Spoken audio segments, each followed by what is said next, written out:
लोकसभा चुनाव से पहले एक बार फिर समाजवादी पार्टी को लगा बड़ा झटका। उनके ही पार्टी के राष्ट्रीय महासचिव ने चुनाव से पहले पार्टी के साथ कर दिया खेल। स्वामी प्रसाद मौर्य ने समाजवादी पार्टी के खिलाफ बनाई नई पार्टी। स्वामी प्रसाद की नई पार्टी के ऐलान पर अखिलेश यादव को लगा सदमा। स्वामी प्रसाद की इस नई पार्टी पर अखिलेश यादव की आई सबसे पहले टिप्पणी। चलिए आपको बताते हैं स्वामी प्रसाद मौर्य ने क्यों लिया इतना बड़ा फैसला। लोकसभा चुनाव से ठीक पहले यूपी में सियासी उलटफेर तेज हो गई है। समाजवादी पार्टी से नाराज चल रहे स्वामी प्रसाद मौर्य लोकसभा चुनाव से ठीक पहले यूपी में सियासी उलटफेर तेज हो गई है। समाजवादी पार्टी से नाराज चल रहे स्वामी प्रसाद मौर्य लोकसभा चुनाव से पहले समाजवादी पार्टी से नई पार्टी बनाने का ऐलान कर दिया है। स्वामी प्रसाद मौर्य के इस फैसले के बाद से ही समाजवादी पार्टी को बड़ा झटका लगा है। राजनीतिक गलियारे में चर्चा है कि स्वामी प्रसाद मौर्य 22 फरवरी को अपनी नई पार्टी का ऐलान भी कर देंगे। हालांकि उनकी ओर से इस संबंध में कोई आधिकारिक जानकारी नहीं दी गई है।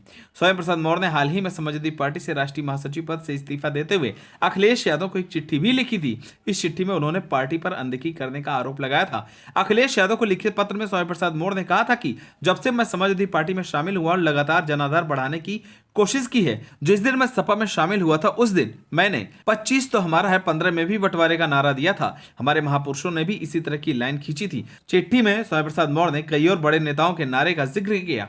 उन्होंने आगे कहा कि पार्टी के कुछ छुटभइये व कुछ बड़े नेता मौर्य जी का निजी बयान है कहकर कुंठित करने की कोशिश करते हैं। इसके बाद मैंने अन्यथा नहीं लिया। इसके बाद जब मैंने पाखंड व आडंबर पर हमला बोला तभी पार्टी के कुछ लोग इसी प्रकार की बातें करते हुए नजर आए। आपको बता दें कि लोकसभा चुनाव 2024 से पहले स्वामी प्रसाद मौर्य अब अखिलेश यादव और समाजवादी पार्टी से पूरी तरह अलग हो गए हैं। उन्होंने नई पार्टी को पुनर्गठित कर दिया है। अपनी इस नई पार्टी का नाम राष्ट्रीय शोषित समाज पार्टी नाम रखा है। सोशल मीडिया के जरिए स्वामी प्रसाद मौर्य ने पार्टी का झंडा लॉन्च कर दिया है, जो कि नीले, लाल और हरे रंग को मिलाकर बनाया गया है। वहीं स्वामी प्रसाद मौर्य के इस फैसले के बाद यूपी की राजनीति गर्म होने लगी है और अखिलेश यादव ने भी स्वामी प्रसाद मौर्य की इस नई पार्टी की चर्चाओं पर टिप्पणी की।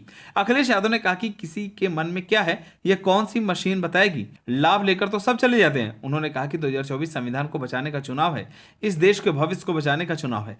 समाजवादी पार्टी लोगों की जिम्मेदारी बड़ी है क्योंकि भाजपा ने सबसे ज्यादा धोखा गरीबों को दिया है।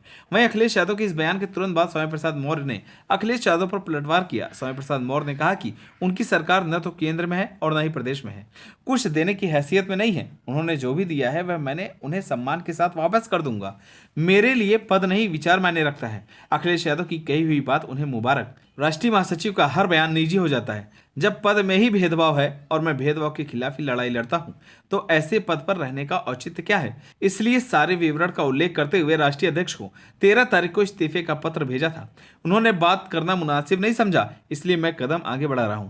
अब कार्यकर्ता तय करेंगे कि उन्हें क्या करना है। आपको बताते कि लोकसभा चुनाव से पहले इस तरह से स्वामी प्रसाद मौर्य का यूं इस तरह से नई पार्टी बना लेना विपक्ष को भारी पड़ सकता है, खासतौर से समाजवादी पार्टी को। बहरहाल लोकसभा चुनाव से पहले राजनीतिक दलों के बीच उठापटक देखने को मिलती रहेगी।